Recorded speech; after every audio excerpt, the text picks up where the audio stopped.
A hill giant is born the runt of its litter. Wait, litter? Do giants have litters? Wait, are giants even mammals?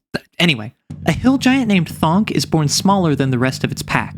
Food runs low, so his family tries to eat him. You know, as you do. Thonk runs away, eventually finding a man alone in a cabin. His man nurses Thonk's wounds, feeds him back to health, and takes a liking to this dim-witted but lovable giant. Given that Thonk has nowhere else to go, the man offers Thonk a job as his personal bodyguard. Why does a man alone in the woods need a bodyguard? Well, this man just so happens to be the infamous Don Leon, a Rakshasa mafia boss currently on vacation from a flying island that he rules the Undercity of. And now he has a hill giant bodyguard. What? Okay, I know, Arrow Shows is real. This is technically an ad. However, it let me learn about Siddabaw Thonk, so I'd say it's worth it. I've partnered with the folks over at Homie and the Dude, you know, the producers of the Studio Ghibli-inspired setting The Wandering Tavern that tons of other content creators have been raving about for months. Yeah, I'm excited too. But I'm not talking about them right now, I'm talking about Siddabaw Thonk. Let me tell you about Siddabaw Thonk. So our hill giant Thonk joins the Claw Mafia as Don Leon's personal bodyguard. Obviously, Thonk has to demonstrate he's now a city boy, so he appended Siddabaw to the front of his name. Also, he refers to himself exclusively in third person. Then he dropped Thonk from that, so now he just goes around calling himself Siddabaw. And look at him! He has gold-plated knuckle dusters with the word City Boy on them. And you can get them as a magic item! What does a city boy get up to when he's not guarding a Rakshasa, you ask? Well, did you consider that he's a stand-up comedian? Also a pit fighter with an undefeated record. But like, the hill giant mafioso who calls himself Siddabaw canonically is a stand-up comic that is beloved by the city.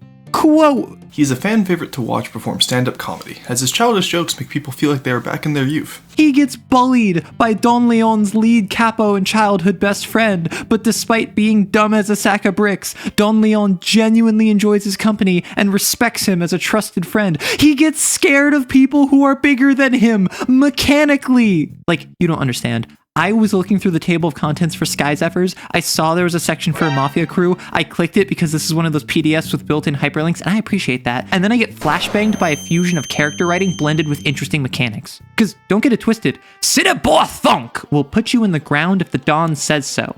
But he can also deal psychic damage and incapacitate a target with one of his comedy zingers. He can break your bones if he rolls high enough on his attack rolls, and he has a move called Accordion Spine, where he smashes you face first into the floor and deals force damage because he turns your spine into an accordion. Mans can kill ghosts with that. He's also scared of teeth, which I can't blame him when one of his formative memories was his family trying to eat him. Wait, that's why he's scared of creatures bigger than him. Oh no, City Boy's traumatized. This has got to be one of the best examples I've seen in recent memory of someone who isn't even a tertiary character given not only an immediate appeal at first glance, but also narrative depth, mechanical complexity, and solid motivations and relationships. This is a hill giant himbo who works as the muscle of the Claw Mafia's inner circle when he's not doing stand-up comedy. He not only has to grapple with the trauma he went through that forced him into this life, but also has to reconcile with the trauma he has inflicted on others in continuing this path.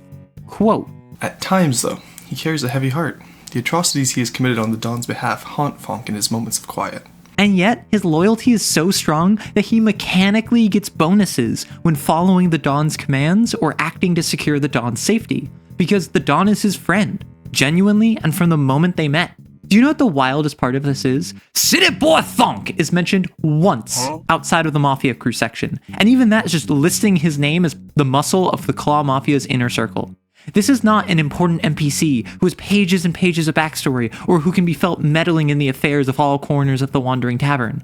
This is a one-off lieutenant who's fourth in command to an optional enemy faction that the players might never even encounter. And all of the NPCs in these books are like this. Due to excessive drug use, Kato lost his ability to communicate using sound or language. Hence, he wears a chalkboard around his neck to communicate with those around him, and to deliver the final words his enemies read before he sends them to their eternal resting place. He carries a variety of different colors and types of chalk to convey emotions and also to crumble and use as a blinding agent during combat. Both brothers have their own personalities and ways of thinking. At times, this can cause disputes and arguments between them. When they work in harmony with each other, however, they have one of the most powerful combined intellects in the entire world. Full transparency, I'm sponsored by Homie and the Dude and received both Sky Zephyrs as well as the Wandering Tavern for free. But they didn't pay me to say this. They didn't influence or restrict my opinions. They were just kind enough to provide me a code that you can use to get 10% off your purchase from their website, linked in the pinned comment.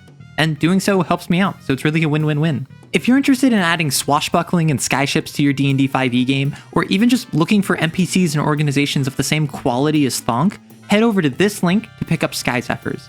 Don't forget to use promo code ARROWKISS for 10% off your order. Do it for him, the city boy! And if you're wondering what's the deal with the Wandering Tavern, well, that's getting its own videos. But if the idea of a Studio Ghibli-inspired setting that's system-agnostic appeals to you, I'd check it out. And if you know someone who's a Studio Ghibli fan who also plays TTRPGs, perfect gift for the upcoming holidays. Have fun!